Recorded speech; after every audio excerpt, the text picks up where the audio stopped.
as soon as things are familiar, dopamine starts stimulating you for anything different. If you live under a bridge, you want a tent. If you live in a tent, dopamine makes you want an apartment. If you're the rich man in the castle, dopamine makes you want a project on the moon. Mike Long is the co-author of The Molecule of More, international bestseller and one of the most influential books on dopamine ever written. Taming the Molecule of More is the long-anticipated follow-up, where Mike goes in-depth about the methods for beating your cravings and addictions, how to channel or tame the unbelievable power of dopamine towards achieving our wildest dreams, topics we also speak at length about in this episode. This book is genuinely fantastic. It's the book that I've been waiting 7 years to read, and it really does the original justice. That's why I'm incredibly excited to announce that we're giving away 10 hardback, signed by the author copies of Taming the Molecule of More. All you have to do to enter the competition is to like this video, subscribe to the Giant Shoulder YouTube channel, and comment below why you're interested in reading this book. If you share the video on Instagram or X and tag me at The Giant Shoulder or at Evan McLaughlin on X, you can get an extra entry to the competition. Best of luck. Thank you so much. I'm sitting there with my phone. Might be, dopamine tells me, something very interesting, something that will save me money, bring me pleasure, bring me a lover, whatever. I just don't know, so I better keep going. What if I pause and say, oh, do I want to spend my time hoping for the next thing below the screen? Do I? I don't. I'm going to put that down. That's what the book is about, is how do you react in that moment? How do you learn to stop and recognize the moment exists? And how do you step away? And when you step away, what do you do instead?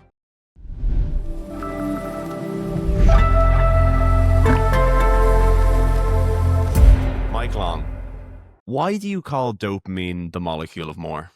From my perspective, I'm so disappointed that people see it and call it the molecule of happiness. Right. Because that's such an unconstructive way to get hold of the problems that it causes in your life. Once you begin to see what it really is, the molecule of desire, of draw, of more, you're much better equipped to look at what's happening to you and understand why and get around it. Nice. I love it. I've always considered dopamine to be the most misunderstood concept in biology, because you're so right that this idea of dopamine is strictly attached to happiness. You know, eating a chocolate bar, dopamine hit. Where do you think that connection comes from? Dopamine being so richly attached to happiness when it's so much deeper and so much more important than that? Because the dopamine action is so temporally proximate. It happens in time so near the moment of happiness that we see them as we see it as the driver. But of course it's not. What it does is it makes us want something that we think will make us happy. And many times in that moment, most of the time when we get the thing we're after, that dopamine has motivated us to go after, it does make us happy. For a few seconds, maybe for a few days, occasionally for a lifetime. But it's not dopamine that's giving us the good feeling, a whole other set of neurotransmitters in your brain, or what's making you feel happy. Dopamine is giving you this anticipation of it, this drive toward it. The best way to think of the dopamine feeling as it really is when you take something off of a shelf in a store that you've really saved up for, that you really want, and you're walking it to the counter, you're walking through the store, that moment, those moments of savoring the pleasure of soon this will be mine for real. I'll consume it. I'll have it. Now I have it. Or those days when you're a kid, if you celebrate Christmas, those days before Christmas where you're anticipating what it is that's in those wrapped boxes under the tree. That's certainly a kind of happiness, but that's not what people are talking about when they say something. They say, "Oh, I ate a chocolate bar. I got a dopamine hit." No, you didn't. No, Right. You didn't. You had a hit of all the other neurotransmitters except dopamine, actually, because as soon as you're consuming something, as soon as you own something, as soon as you possess it, dopamine shuts off. Has no purpose anymore. Dopamine is there to motivate you toward things. And there's a whole evolutionary biology story behind that that's actually really easy to understand, but it certainly has nothing to do with being happy while dopamine's pumping. Right. It's a good point. I find it ironic that the function that most people ascribe to dopamine is actually the opposite of what it does. It's the chemical that is not active when you're enjoying a chocolate bar, when you're enjoying an experience in the moment. It's maybe one of the only things that is being inhibited in that moment. And we'll get into all of the amazing neurotransmitters that do that pleasure in the moment job that's so important. What were your motivations in writing Taming the Molecule of More, which is the sequel to the incredible book The Molecule of More that you wrote with Daniel Lieberman, who we had in the podcast a couple of weeks ago, and I absolutely loved. I have a man crush for that man in terms of scientific communication. He's awesome and incredible. But talk about your motivations, I guess how you were able to get dopamine to work for yourself in writing this book. The first book was I'd be interested to hear what Dan says about this story. I know what we tend to say between us. Um, we wrote the first book as a project for fun. Isn't that wild? We did not. We both teach university, and we wanted to do something that was fun. And for a couple of university instructors, this was our idea of fun. So we didn't go after it as first. Let's do all the traditional steps in publishing, where you write a proposal and you put it out there. And instead, we wrote that book because we thought it would be interesting to explore it and have these conversations. So that brings us to this, and it turned out to be very successful. As you know, we've sold 500,000 books around the world, 25 translations now, maybe 175, almost 200,000 copies US. So anyway, enough with the bragging. That makes me very proud. It's important Taming, context, I think. well, there you go. Taming came about because people asked for it. Our publishers asked for it. A lot of people in the addiction community would say, is there more? We were approached by folks, and the first book is about the information. It's not. You can see how to apply it, but it's not a direct lesson in application. This book is, what if you have these problems? What do I do? And so that's where Taming came from. And it goes through a few things for those of you who are interested in the book. I guess if you're listening to this, you probably are. It starts with a recap of the first book, as you know, Evan. It says, here's in very short order, here's all the features of dopamine you need to know. It's not a biological tour. It's just, hey, here are the high spots that you need to know. And then I talk about dopamine in general terms about, let's say I want to raise my dopamine overall or lower my dopamine overall, which really doesn't have a good meaning inside of neuroscience, but we have kind of a working definition. So I'll tell you about the dopamine fast, things like that. And then I say, do you have a particular problem? Is it online gaming that you're obsessed with? Are you doom scrolling all the time? Do you wonder why you can't, why you're serial dating? Why are you doing that? And if you're unhappy with it, why are you doing that? How can I stop? How can I get better? For a series of problems like that. And that's the third part of the book. And the last part is a big turn in another direction. And that is, you can solve a lot of dopamine problems in your life by changing your habits. And these aren't exercises, by the way, in just being selfless or disciplined. That's never going to last forever. But something else could last forever, and that is the concept of meaning. If the things you do on a daily basis, on an hourly basis, on a minute-to-minute basis, not only make you happy in the moment, which is what you think you're getting from dopamine, but also lead towards some larger meaning across the arc of your life. If you can find that, then you really have the whole answer. And that's better than any treasure you can find. Yeah, I couldn't agree more. It's such a powerful message. And I hope this conversation to follow a similar chain of reasoning and a similar path than the book, because again, just each chapter just has so much fascinating stuff and so many practical takeaways. But let's lay those foundations then. So can you describe in simple language, what does dopamine do? Dopamine has two parts. Actually has three, but we're going to set the third part aside because that has to do with things like Parkinson's disease and motion disorder. So we're going to set that aside. And I'm not a physician. I'm not qualified to talk about those things. So I'm not going to. For our purposes, dopamine has two tracks that we're going to be interested in. One of them is what I like to call an early warning system. It's sitting there looking around at anything that pops out that's not normally there. If I ask you about your office right now, you're not paying attention to the color of the walls or the smell in the air or even the feel of the shirt on your shoulders. You're not paying attention because those things aren't a threat. They're not even a possibility of promise of good things. They just are.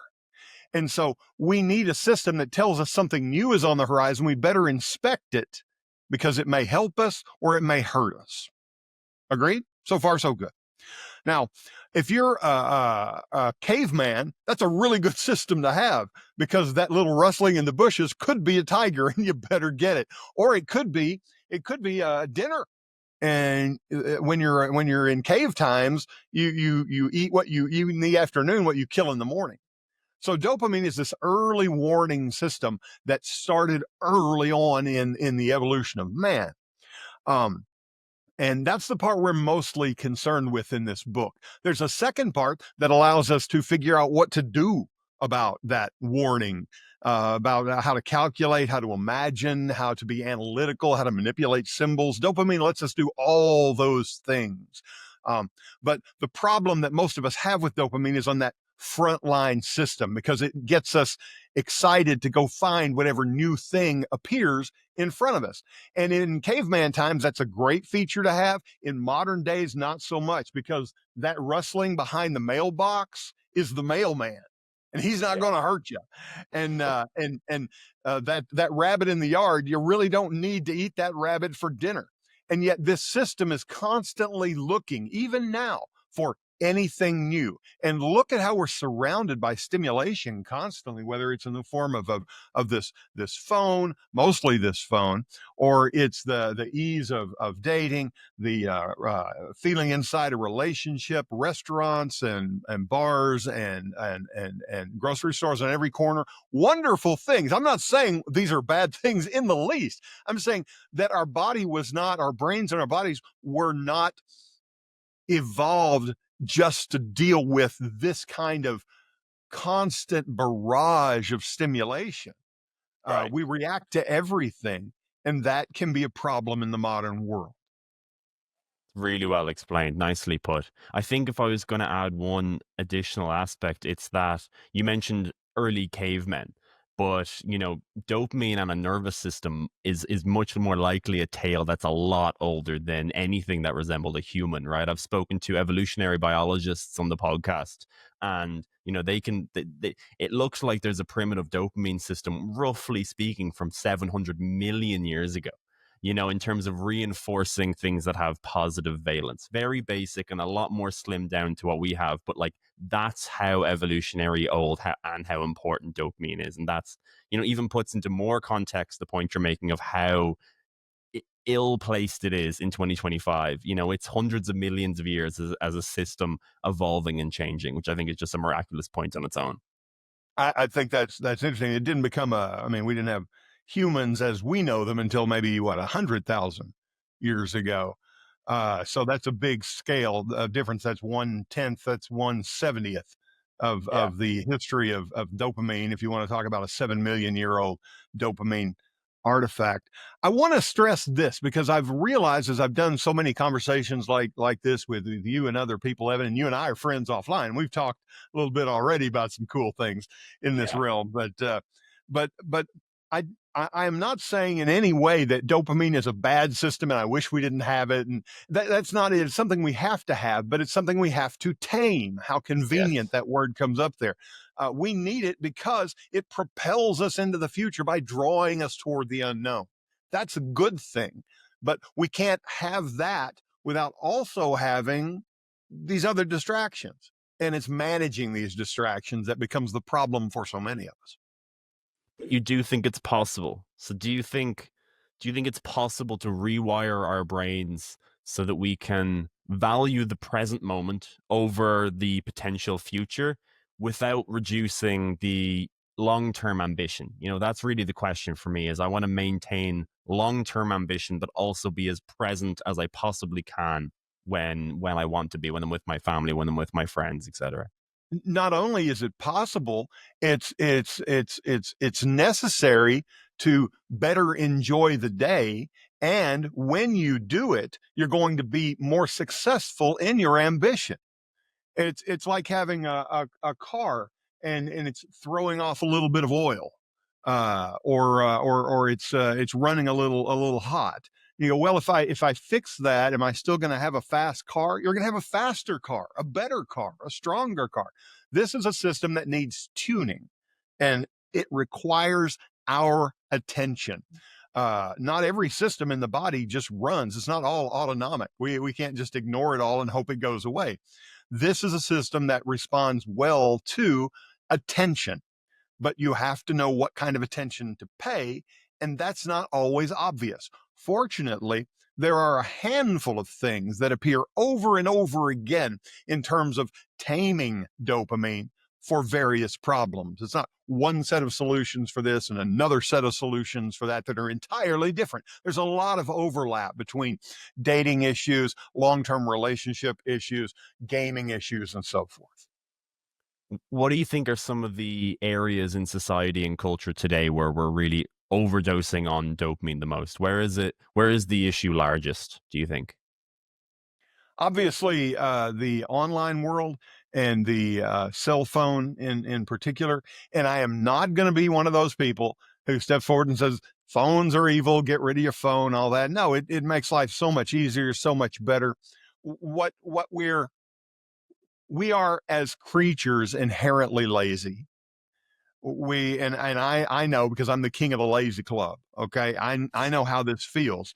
And what we want is a little bit of pleasure as soon as we can have it for as little effort as possible. What less effort can you imagine toward a bigger potential payoff than holding this in your hand, sitting still and moving your finger? Not even moving your hand, just moving your finger. My goodness, what a ratio of effort to payoff. You sit there and think about it, because people are, social media is a waste of time. So, well, maybe it's a waste of time, but there's a whole lot of fun to be had scrolling down that page. And we complain about it for a couple of reasons. And one of them is, at the end of the day, we don't have anything to show for it. The other part is, the pleasure isn't that intense, or, well, it is intense, but it isn't that valuable at all. So that's the big place that it hits us.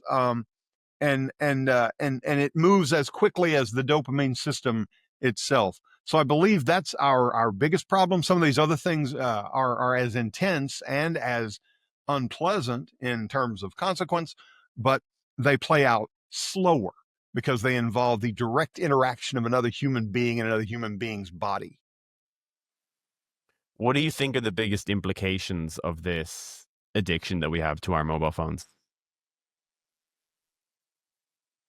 I've been thinking about this in other terms lately, and I think there's a larger question beyond the immediate dopamine-driven problems.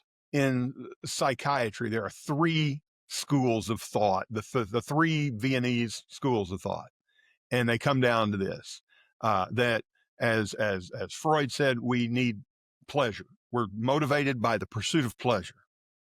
And Adler said we're motivated by the pursuit of power, that we feel somewhat helpless and we need power. And Viktor Frankl said we are motivated by the need for meaning, the need for meaning. Now, there's a little bit of truth in all three of those. And we've gone through various periods in history where one was ascendant and the other two were down.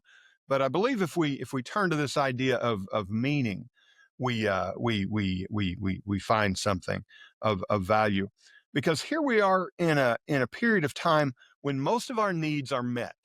That's not to say that there isn't poverty, hunger, need, want, and war. Those exist everywhere. You'd be a fool to say otherwise. But those things for our corner of the Western world are largely taken care of. So here we are without much need to struggle. And without a struggle, we tend to feel at sea. And so we look for things to struggle against. And how does that manifest itself? Well, I think in America, it manifests itself as a white hot pursuit of political conflict. It's like the old saying, if God didn't exist, we'd have to create him. Well, if a problem doesn't exist, we have to create one. And while the differences between the folks on different sides in politics are quite real and quite consequential, they are in the larger picture not nearly as important as the fact that we have things to eat, that we have a roof over our heads. We're sitting in an air-conditioned air. My goodness, we're sitting here in a room where we can control the temperature, and we're fighting. Yet we have to find something to hate our neighbor about. And I think that that arises, and I'm simplifying somewhat, but not a lot. If we don't have something to fight about, we really don't feel like we have much purpose. And dopamine just continues to shred our purpose. It keeps us focused on the short term instead of that long term, which is ironic for dopamine, that long-term meaning.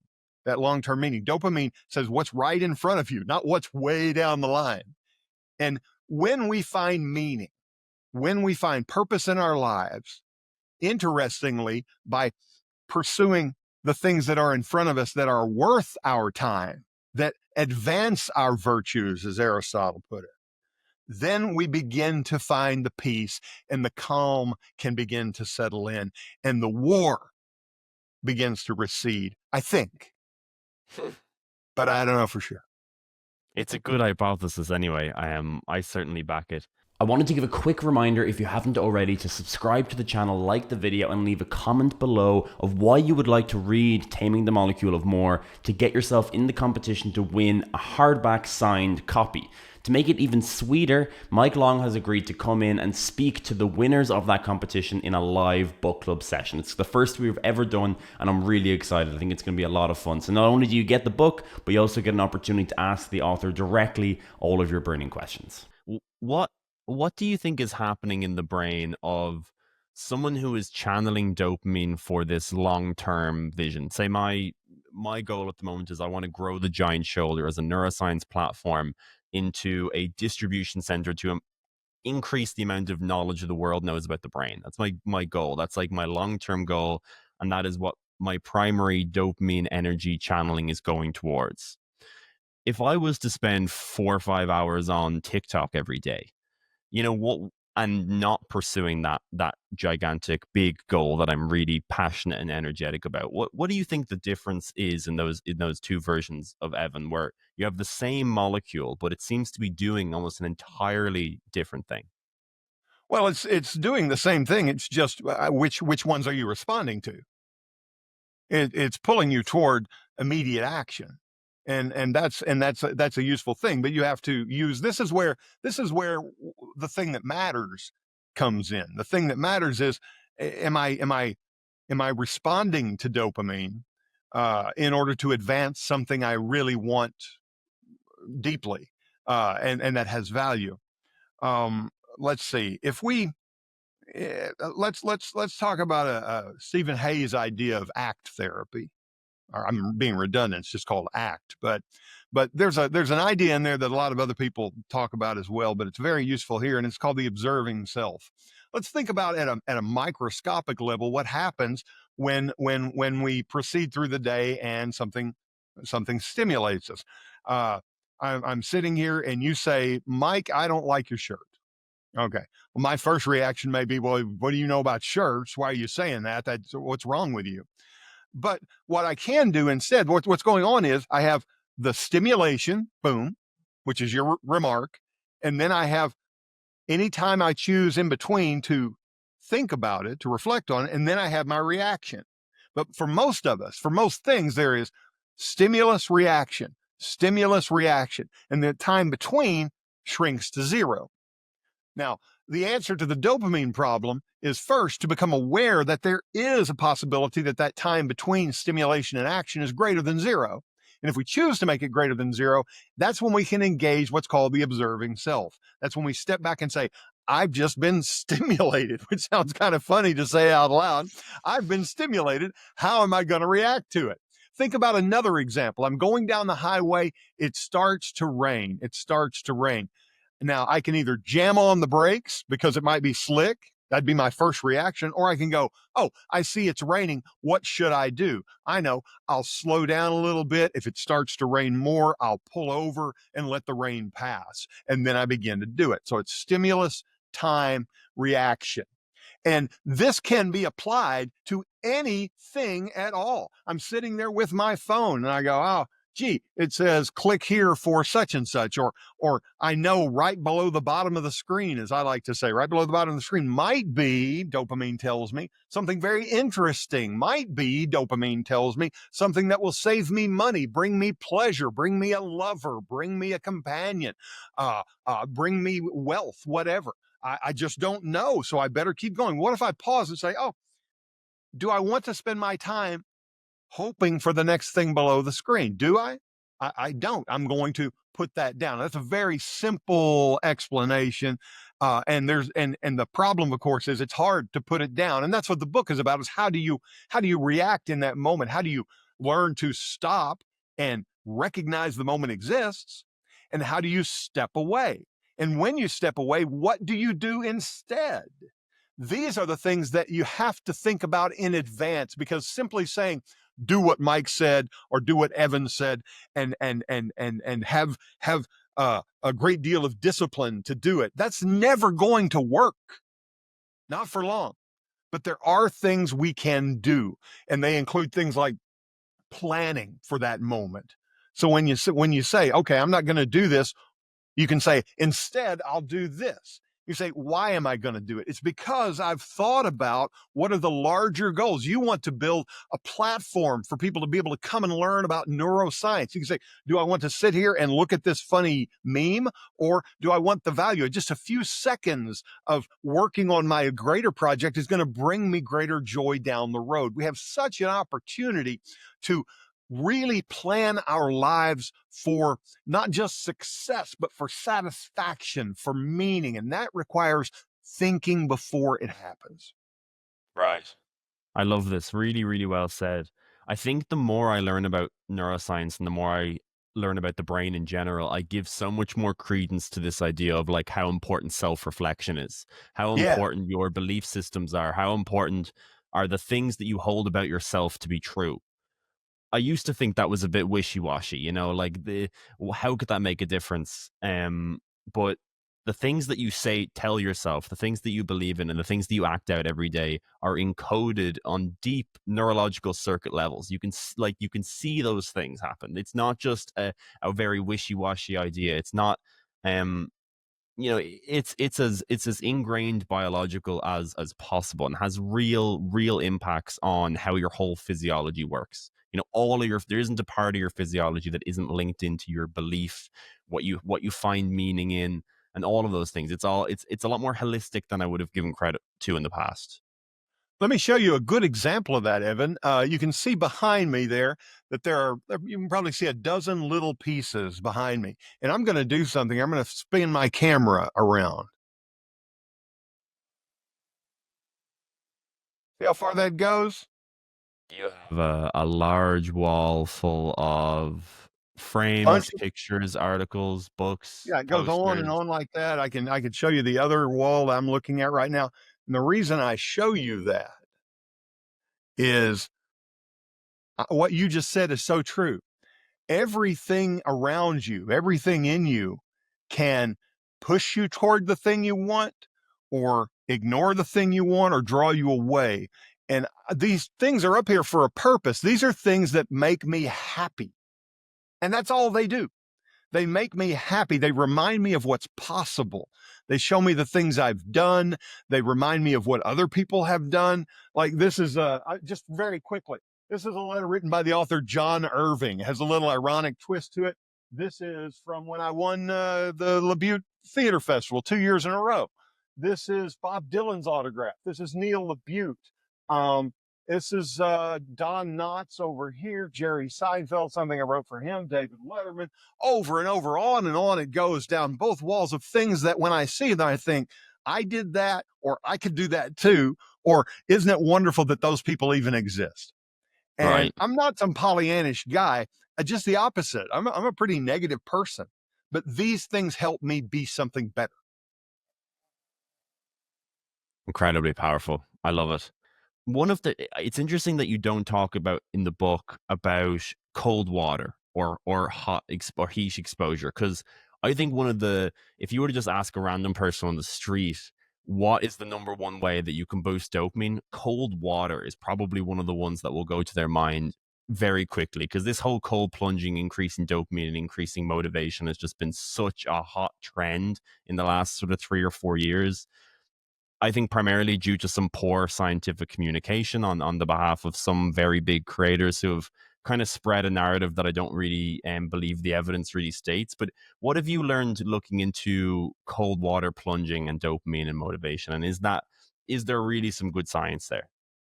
I haven't looked into the science, so I'm not going to say that there is no science about it. I'm sure there's something, but I will say that the way anyone, including those people, talk about dopamine is just advancing a poor understanding of dopamine. There's nothing you can do to create more dopamine. That's not going to happen. You can like one of the things they'll say, well, what about L-Dopa? Well, L-Dopa is a precursor. We inject it and so forth. But all the dopamine you have for the things we're talking about is already inside your head. It's all made right in here, and it goes around and around. It's not in your bloodstream shooting around doing behavioral things. Some in your bloodstream, but it doesn't have anything to do with this. It is made in one little part of the brain. It moves a distance across another little part of the brain, and that's it. So we can't. If you could drink yourself a big delicious glass of dopamine, and you know what? Nothing would happen, because it can't get into the brain. The brain is surrounded by something called the blood-brain barrier, and there's no way that a dopamine molecule can enter the brain in the first place. You'd have to send it up through the spine, and even then it has to get into. It's like trying to change your oil by pouring some on the hood. It's just not going to happen. This car talk today with Evan and Mike. Um, the uh, the way that you can deal with dopamine is not to try a bunch of tricks in order to boost it, because what you're looking for is not a boost in dopamine. You are looking for a psychological improvement, and you don't care whether it comes from dopamine or whatever. What you want is to feel better, and that's the purpose of the book. It says, yeah, we'll talk about dopamine. Yes, these things tend to be related to dopamine, but that's that. It's like coming into your again, the auto mechanic and saying, I want the best oil filter you have. Well, there's a lot of other things that matter. Yeah, but I want the oil filter. Well, no, you don't. You want a good oil filter and a bunch of other good parts too. And dopamine is a good part, and these problems are related to dopamine. But this notion that everything that we're doing is raising dopamine levels, most of us don't even understand how to measure dopamine. You have to go into a lab with a probe, like a it's not even a physical probe. We're talking about processes that are so microscopic you can't imagine them.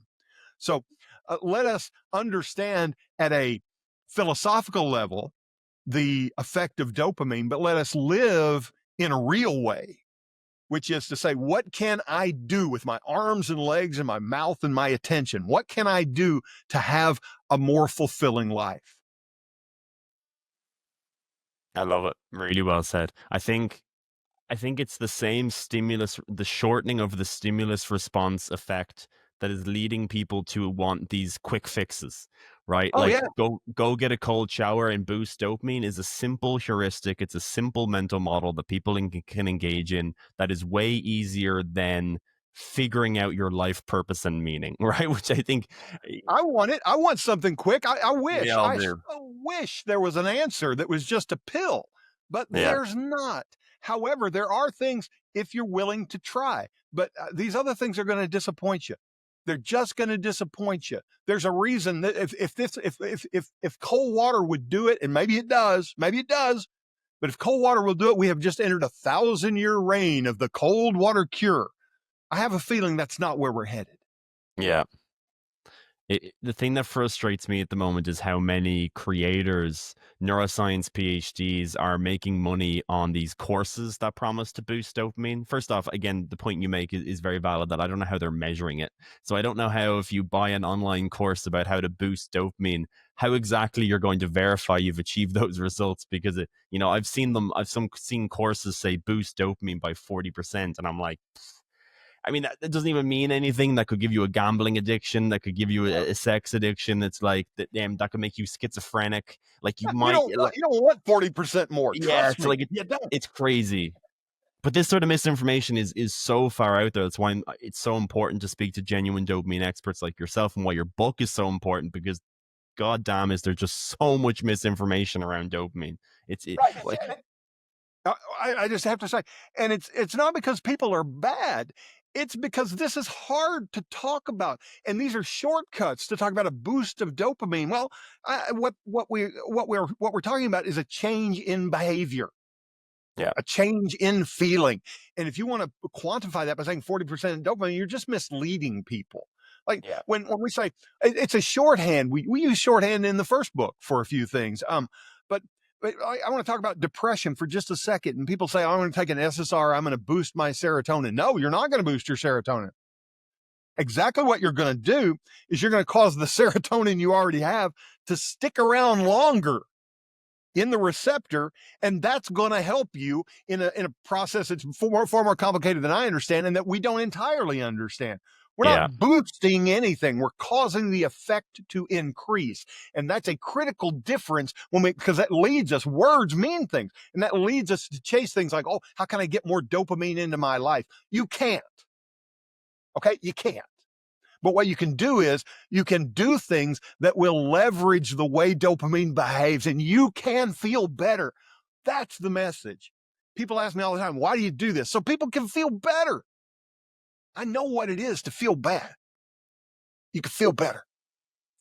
But Mike, a creator on YouTube told me that if I don't check my phone for 24 hours, I can basically cure my porn addiction. Are you telling me that that's a lie? That's not true? Well, Dopamine let's try. fast.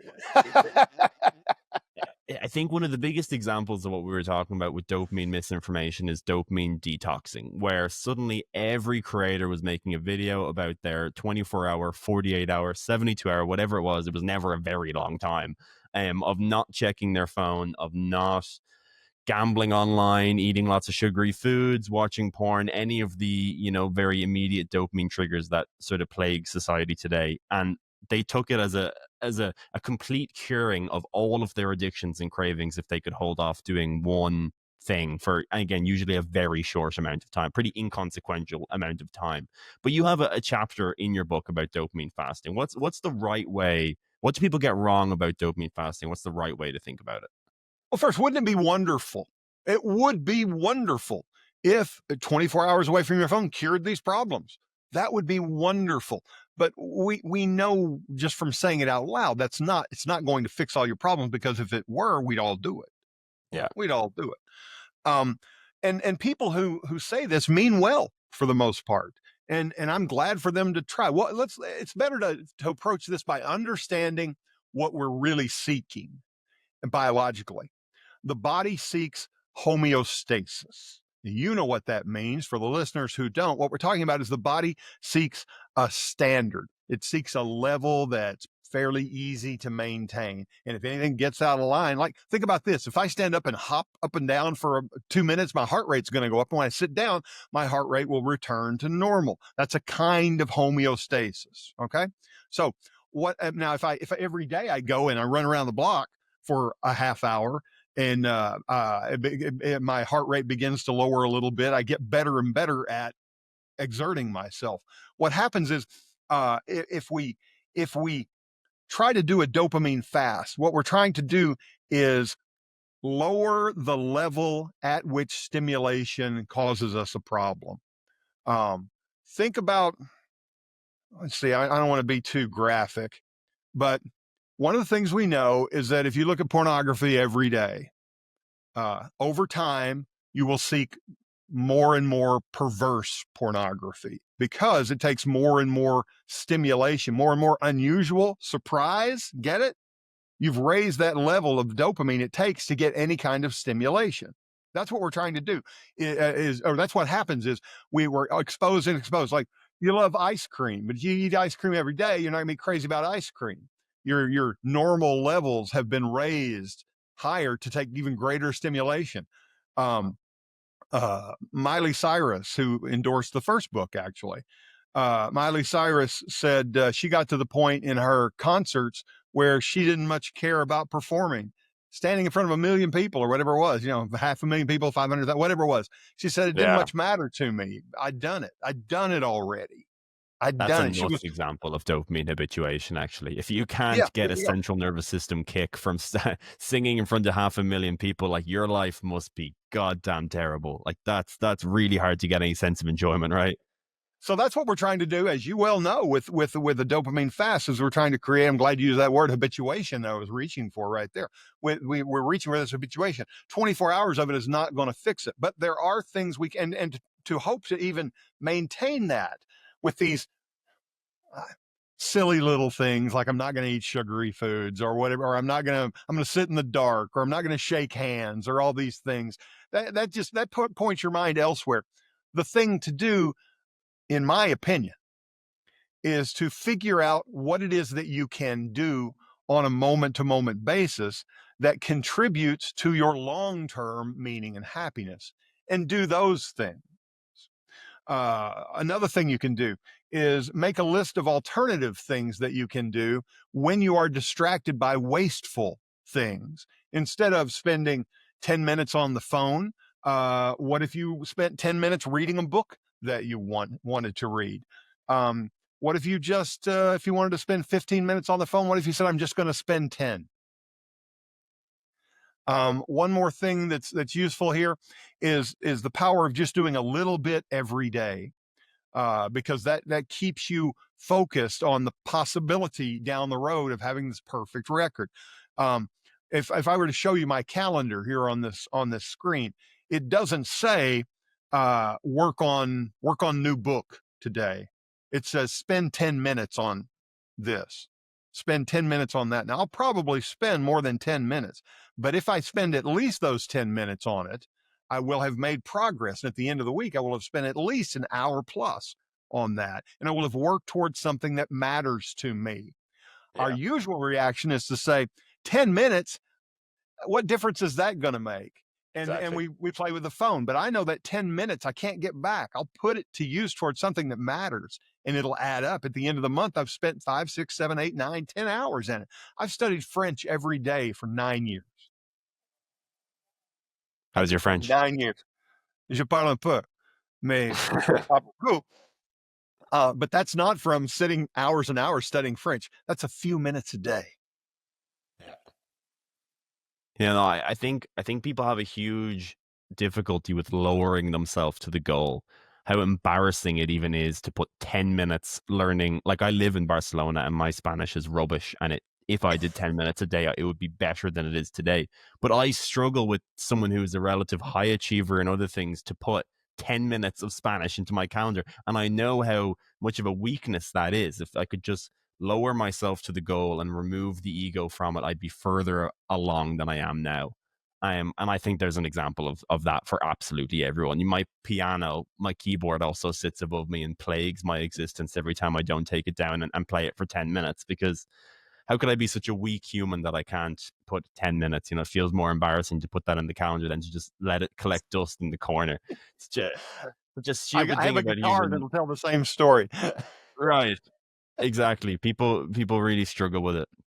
Let's let's go to, because the conversation around dopamine is always really centered around devices, and I think for some good reason. But you talk a lot about dopamine and relationships in the book, which I think is really really interesting. Possibly, even more important to one's life and satisfaction is how dopamine impacts their relationships. Um, what neurotransmitter systems are involved with the different aspects of love and attachment? In a relationship, we are pulled toward pleasure in the moment, and that is compounded by the attraction of sexuality, plus other things that have larger pulls, as you said, from other neurotransmitter systems. So what we're dealing with there is sort of what I like to think of as dopamine plus. We're attracted to the moment, we're attracted to the opportunity, we're pulled toward it, and we're boosted by the possibility not just of, as dopamine tells us, the next thing that's around the corner, but the possibility of sex, the possibility of companionship, the possibility of meaning even. So all these other systems are now sort of aligned with dopamine, and that's what makes relationships and sex so hard to deal with in a dopaminergic environment. Yeah. There's a really good quote in the book here that I think tells it quite well. Dopamine tells us that this new unfamiliar partner is exactly what we want and need, but it has no basis for the claim beyond hope generated by unfamiliarity. We need a way to separate what we want from what we need and what we hope to be true from what is. Talk about that a bit because I think it's a very poignant idea. Well, I can. It's and I come back to it at the end of the book. There's a description of there's a quote from The Great Gatsby, and it describes the moment before the speaker kisses the woman of his dreams, and he says he dwelt there in that moment. Excuse me. He dwelt there in that moment, thinking about how wonderful it was going to be when he kissed her, and knowing that when he kissed her, this feeling that he had right now would never come again. This moment of anticipation, what he called being at play in the mind of God, free in the mind of God, that all he was living was every possibility of how wonderful life would be. And when his lips touched hers, it would be impinged upon by reality, and it would never be as good in reality as he imagined. And so he stayed there as long as he could until he kissed her, because he knew it would be over. And that's what we live when we live, which is a very romantic thing to say, but it's also a very tragic and true thing to say. When we are pursuing a relationship, or when we're maintaining a relationship, is kind of a different problem. We are, when we meet somebody, and that first date could be anything. They could be wonderful. They could be perfect. They could be everything we dream of, but they probably won't be. They'll be human like us. And so the problem becomes, how do you adjust your expectations? Or first, how do you accept that reality? And then how do you adjust your expectations and your habits to actually get through that? How do you move away from this serial dating? One of the reasons we engage in serial dating is we think that the one we just went out with wasn't quite as good as it could be. I'll bet we can do better than that. And so we see that I'll bet she could be better than the one I'm just with. And pretty soon, you, whether it's taken months or years or whatever, it's depressing, because not only have you not found them, you've created a pattern that suggests you never will. So I'm not talking about lowering expectations. I'm talking about understanding your expectations. There's a big difference. Yeah. Understanding that you have a system in your brain that is aiming to be perpetually dissatisfied, right? I think that's the two-word sentence that kind of stuck with me along the whole of the last book and this book, is just perpetually dissatisfied. Dopamine has an acting investment in you being perpetually dissatisfied. That can make Well, it really hard, right? oh yeah, yeah. Like in relationships, that exact point can make it extremely hard, because you have a system that, even if the relationship is going really well, will tell you to start looking elsewhere. Oh yeah, that's the danger. The homeostasis is achieved. I'm living with the supermodel now. I have her. I wonder what else is out there. That's the very next sentence that follows. I'm living with the supermodel. Uh, as soon as things are familiar, then dopamine starts stimulating you for anything different. The Yeah. way we put it in the first book, the quote we've used so often, Dan and I, have been, if you live under a bridge, you want a tent. If you live in a tent, dopamine makes you want an apartment. If you're in an apartment, dopamine makes you want a house. A house makes you want a castle. And if you're the rich man in the castle, dopamine makes you want a project on the moon. So what do we do about that? Well, The what easy, do we easy do about question. that? Easy question. I believe that to make Mike's life better, you buy the copy of this book for you and all your friends. That's the first thing you do. It's too big a question, obviously, Evan. I know you're being facetious. Yeah. Uh, we do begin with one thing, and that is to observe how we react to the things that stimulate us for better and for worse. We stop and think about the fact that we have been stimulated. We look at what we do in response, and we recognize that we have the freedom in most cases to expand the time between stimulation and reaction and to consider that. How do we make use of that time to analyze? Well, we do things like you said. We engage in mindfulness at other times. We surround ourselves with things that remind us of possibility and of good things. We spend time dwelling on not just Aristotle's idea of virtues, but figuring out what our virtues, our favorite virtues are. What do we care about the most? Do we care about justice? Do we care about love? Do we care about kindness, grace? Um, what we want to do is know the things that give our lives meaning and then do micro things that advance it. You don't have to be a politician, God forbid, or a heart surgeon or whatever to matter to yourself and to others. All you have to do, all you have to do, in my opinion, is do the thing that you love well.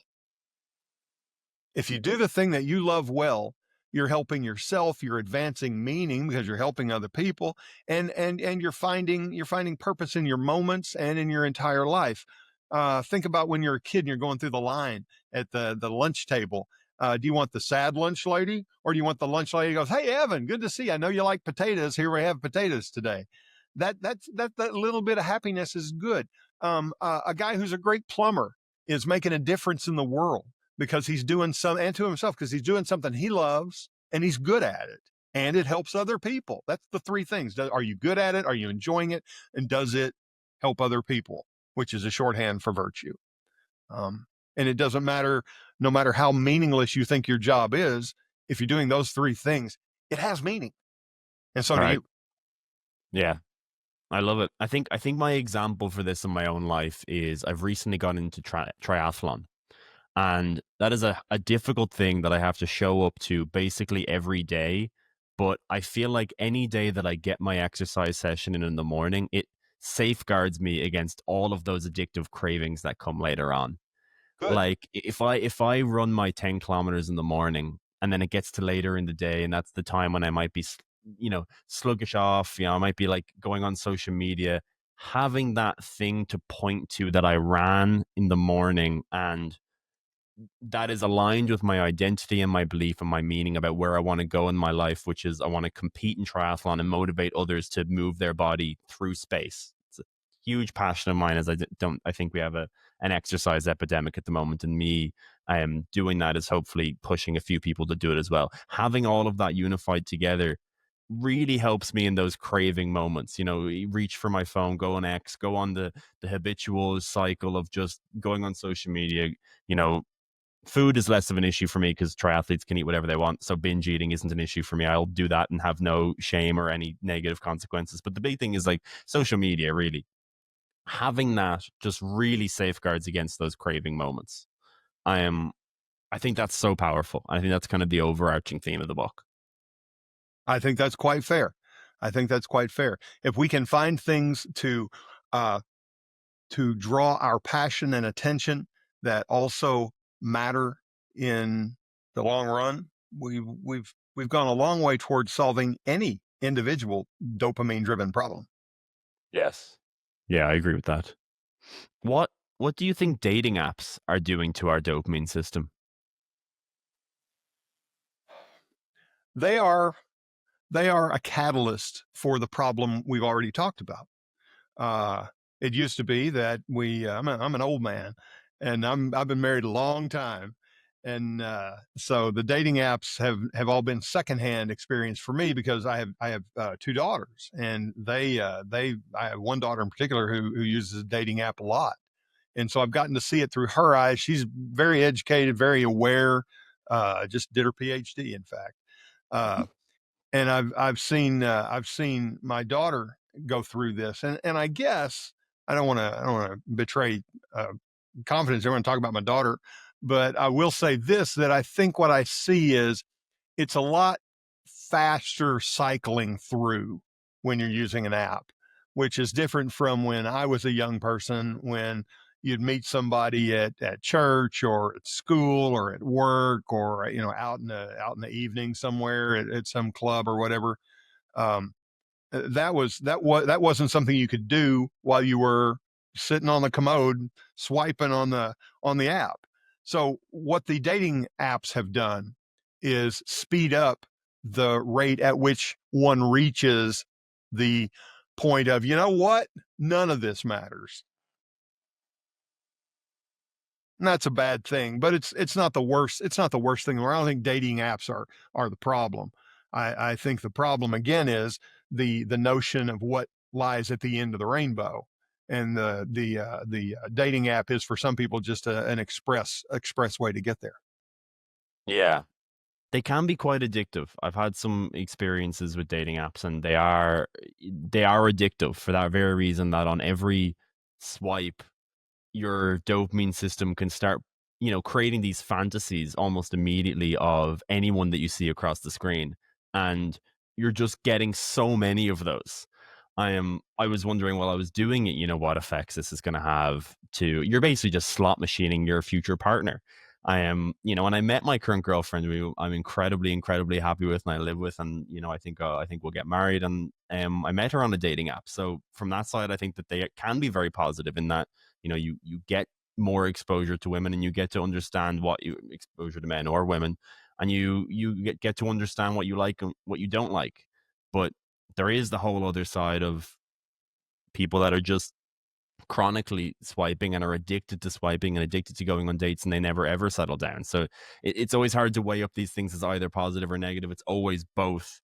I'm really curious about how future generations will grow up with them when they've always had them from the age of 11 or 12. Well, on the whole, the dating apps are a very good thing, because guess what? It was a slot machine game before the dating apps ever came along. It was where you grew up and who you were around. And while that certainly does suggest or drive a measure of homogeneity, which is not a very good indicator of partnership, believe it or not. But it raises it increases the size of the pool, and it does allow you to be a little more precise in the selections that you make. Now, there are really interesting studies. I don't think we talk about too many of them in the book, but there's some interesting studies about whether or not compatibility has much to do with similarity of beliefs, and it turns out it doesn't. In at least Interesting, one isn't it? very interesting study, it has to do with vulnerability and the willingness to engage. There's an interesting study in the book about, can you make somebody fall in love with you? And it turns out that if you sit across from somebody and ask them a series of increasingly personal questions over time, by the end of that 45 minutes, you may find yourself feeling like you're falling in love. But it depends on whether you've allowed yourself to ask questions that open yourself up to the other person, and that they choose to open themselves up to you. Um, so the dating app thing is an interesting problem. It can be addictive for the reasons we've discussed, but I don't think it is. I don't think it's the threat to our wasted time, to creating wasted time, that so many other things are. It's actually a rather benign catalyst. What are the proven ways that we can stay in the relationships that we are, and we aren't pulled by the evil dopamine in our mind, which is pointing us towards other shiny um things? As I said, it's difficult because you can have these feelings, and I'm guessing many people do, both men and women, where they are looking at other people on the street and they're being attracted to them, and they experience all of these things, and it might not even have anything to do with your current relationship. First off, how do you figure that out? And what are the ways that you can deepen that bond with your partner and quieten that dopamine system, which is pointing you in all of these other directions that isn't good for you, that might not be based in anything. But, I think this is something that a lot of people could relate to. Well, the first thing to do, and I'm certainly a man with weaknesses and struggles like anybody else, a man, woman, whatever. We all deal with this. So the first thing I want people to know, if you're thinking about this, is don't feel bad for having feelings. It's okay to have feelings. You walk down the street and you see somebody, you think, wow, he's handsome, or wow, she's pretty. Well, you're a human being. That's okay. You shouldn't say, I can't think that. Of course you can think that. It's a normal human reaction. What matters again is how do you react to the stimulation?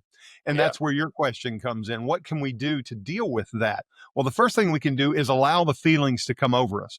The more we grow comfortable with the feelings, the less likely they are to disturb us. We've already said once the brain reaches a kind of state of homeostasis on certain matters, we stop being troubled by them. So if we can grow accustomed to seeing beautiful women, handsome men, attractive opportunities around there, we're going to be less reactive to them because we're not fighting them in the first place. Like, oh, that's just part of the wallpaper. Well, that's how it is. Now, how can we create some of that excitement that is lost over time in an ongoing relationship? And the way we do that is to inject dopaminergic situations into the days that we have with them. And that is, of course, best described as surprise. These little bits of dopamine, boom, just a little anticipation, is wildly powerful. We've agreed, you and I, Evan, how powerful dopamine is. Now suddenly we're channeling it toward good goals, toward things that keep us whole. And the book's Right. filled with things like that. Yeah, yeah, it is. I think that's why dopamine literacy and understanding exactly what is happening there is so important, because it might not be so obvious that, that side eye of looking at other people in a relationship, that craving of novelty, you could actually substitute, and you can scratch that itch with, good moral, interesting ways of injecting that dopaminergic novelty into your relationship. Like, I don't know if that's really an idea that is that widespread and well understood, is that you can take that and channel it elsewhere. You can bring that novelty into your current relationship. The number one complaint that relationships have is that, they get stale. Well, you need to actively inject that novelty. Dopamine isn't going to go away in your relationship. And if it does, that's a very bad thing. But there are ways to channel that dopamine that a lot of people go and cheat and have affairs. You can take all of that, or some of it, and put it into your relationship and create something completely new and beautiful, and something that's going to be a lot more beneficial for your overall lifetime well-being and general happiness. Yeah, people are going to do things. We've all gone places, done things that we wish we hadn't done. That's past. It's happened. It's over. And today is the first day. We can pursue some of these things that we know will help us find more satisfaction in whatever it is we have, whether it's relationship or just our career or life itself. We can choose now to make what we'll call a better choice. And those choices have to be more than just I resolve to try harder. We have to choose things that will bring us there. Regret. I've got regrets. You've got regrets. I can't fix those. But what I can do is try to do better for myself and others. And this is a way to do that. I wonder how much impact having dopamine literacy be introduced in schools, what kind of impact that could have. Because, I was maybe 24 years old when I learned how my cravings worked, and how, I have a liking system and a wanting system, and they're completely different. Again, one of the most powerful ideas I think in the Molecule of More is that those two systems are just completely separate. But I think knowing something and understanding something like that places so much context on the rest of your life. You go through life craving things and wanting things, and then thinking you're a terrible person for wanting and craving that thing. And just having that understanding of how dopamine works in the brain can really help people not feel guilt for craving and liking and thinking about things, could help channel those things into much more productive uses. But I just don't think this information is very well widespread at all. it seems to me like dopamine should be one of the most important classes that we learn about from like 8 or 9. And, maybe we don't teach them about porn and sex at 8 or 9, but there's elements of dopamine that are child friendly that they should understand, understand how motivation works, how the pursuit of something hard works, how all of these core principles, because they're foundational to life. I believe we have an opportunity here to remind people of a thing that you zipped over right there that's so important. And that is there is liking and there is wanting. They're very different, and when they get twisted, that's when you have a problem. The problem of addiction isn't that you like cocaine. The problem with addiction is that you crave cocaine. You Yeah. stop liking it pretty early on, but you still crave it. And this leads to a very interesting hope we have for the future. When you're addicted to something, not every substance, but many substances, what happens is eventually the pleasure, the liking goes away, but the craving does not. That's why I say we don't like the drug anymore. Why do you keep taking it? Because the craving remains. There are other things like when you're eating, when you're sated, when you're full. You may like it still, but you don't want anymore because you're full. So the wanting goes away. That system takes care of itself. You don't want to eat anymore. Um, the and the thing that's going on with these GLP-1 drugs is that it acts on both parts. And as somebody who's used these GLP-1s to great effect, and I talk about this in the book, maybe you've read this part, Evan. It's Yeah, I'm gonna bring it it's up. it's a very well. I'm going to get ahead a little bit then and just Please. say that the experience, in case you who are listening haven't talked to somebody about this, the reason these things are so effective and feel so strange is that you don't want to eat anymore. When I Yeah. first took this, I remember taking an injection of it. 3 hours later in a business meeting, I'm sitting across from this guy and I have to order something because I'll be a weirdo, bigger weirdo than I am, if I don't order something. So I ordered a side dish of Brussels sprouts and sat there and ate this little tiny dish of Brussels sprouts. Like I a didn't psychopath. eat. It was crazy. It was crazy because if you said me, Evan, if you said, "Hey, fly over here and let's go get a pizza," I'd like, yeah, I like pizza. Let's go do that. But when the GLP-1s are going, it's like, well, and what this points to is this is why some people in the research field have said perhaps the GLP-1 drugs point to the end of addiction. Do they? It's a long way down the road, but boy, this is the first thing we've ever seen that might be a cure. It's insane. The implications of such would be huge. For people that don't know, you were saying GLP agonists. So that's Ozempic, Wegovy, the semaglutide class of drugs. Act of the receptor, increase insulin, have insane effects. Originally a diabetes drug. Now, I think I saw that 10% of the US are taking it. I heard that on a recent podcast, Wow. which is crazy. How does that? Talk a little bit more about how those drugs have impacted your cravings. Have they decreased any craving for using your phone, for any of those other sort of dopamine things that you might have had any sort of compulsive relationship with? I think the big takeaway is that they, like everything else, are subject to this homeostatic effect. And that after about 6 months of using these drugs, you find that their effects begin to diminish. Their gastric Right. effects remain, but their emotional effects begin to wane.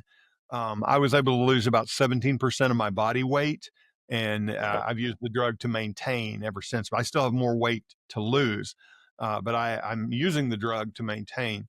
Um, I have not seen myself a shift in desire for other things or a shift in problems in other areas. That said, as you note, other people have.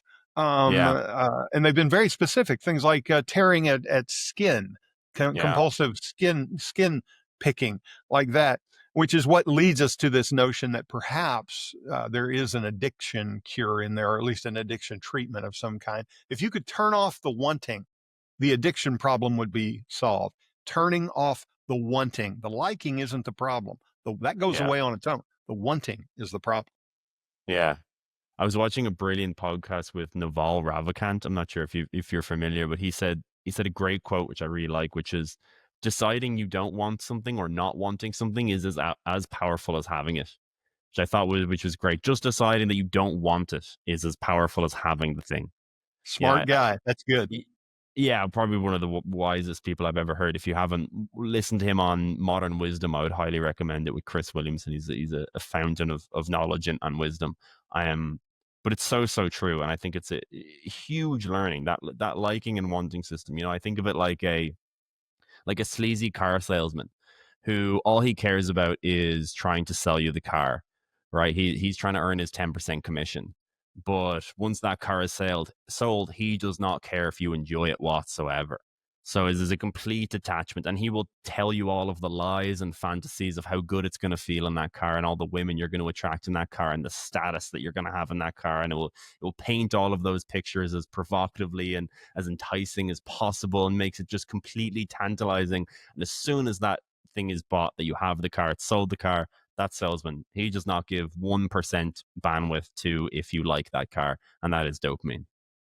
That is so perfect. I love the way you put that, Evan. That's exactly right. They're out there writing checks they'll never have to cash. Exactly. Exactly. Really, really well said. Where where should we go to next? What haven't we talked about? What's really, really important here that we haven't got to? I want to thank you for allowing this discussion to veer back so often to the idea of meaning. A lot of people who talk about this want the immediate solution, and I'm happy to talk about that. And indeed, that's the selling point of the book for most people. But none of these solutions are holistic without the whole. That is meaning. Until you and the methods are easy to implement. They are effective. They're based in science. They're overlapping. You're going to see a lot of success with the methods described in the book if you put your heart to it. But we have a hole in us, and it requires meaning. And until we choose to align our daily activities with our considered greater meaning, we won't really have solved the problem in a satisfying way. And for me, that's why the book exists. Um, and so I'm grateful that we were able to bring that idea in. Sure. I think it's such a powerful one. I've always taken it for granted that I found my passion early on, which was science, and I've always loved doing it. I've always been extremely motivated to do it. What would you say to the people that don't have that meaning, that haven't found it? Because it's easy for us to sit here and say, have this incredibly enduring meaning that you're willing to sacrifice for. But it's a luxury that not all people have. They haven't found their thing. What would your advice be for them? I think I have good news for somebody like that, because I'm one of you.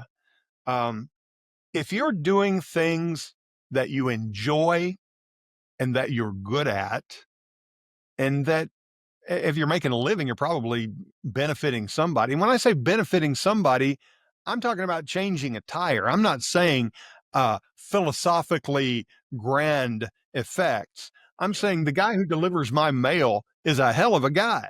I don't know him personally, but I know he fulfills a need. The people who stock the grocery shelves I don't even see. Wow, I'm so glad they're there. They do it neatly and well. Whatever it is you're doing, if you're enjoying it and you're good at it, you're on the right path. You're just bouncing from thing to thing, trying to find some larger thing that really resonates with you. And that's okay if it takes years and years. I changed careers at 34 years old. 34 years old. And inside that career, I've had lots of, I came to why I was trained as a physicist. I wrote code for years using a skill I taught myself in high school, Evan. I'm an old Fortran guy, probably a language most coders don't even know anymore, haven't even heard of. I only know it because it's the one that's used in context for people when they say how old they are. There you go. That's it. I'm a Fortran guy. Yeah. And and I wrote code for years, and then I became a writer, which is a huge change. And I wrote speeches for a long time, and these days I write books. I'm so fortunate to get to write books like The Molecule of More over here, and like Taming the Molecule of More over here. And I've ghosted many books for people. And my life has not been one direct path toward this is the meaning of my life. The meaning of my life is to do things that matter in terms of my feeling about it, that bring me joy, and that help other people. And here's the cool secret. If what you're doing makes you happy and you're good at it, it's probably helping somebody. So have no fear. I love it. I love it. Let's just finish on, I love that meaning piece. I think it's so powerful. Let's just finish on one or two methods that you would encourage someone that's listening today that they could start. Say they have some addictions, or they just feel that impulsive habitual dopamine has a little bit more control over their life than they might like. What are one or two things that they can start doing today? What would your general advice be for them? Number one is this. If you have something, some habit, something you're doing that you don't want to do anymore, whether it's scrolling through social media or looking at online porn or anything in that realm. I'm talking about devices here, basically. But there are other things as well, and you'll understand how this works. Number one is make a list. Sit down, get a piece of paper, turn off the computer, get a piece of paper and a pen, and write down the situations in which you feel the temptation to do these things. We'll call these triggers.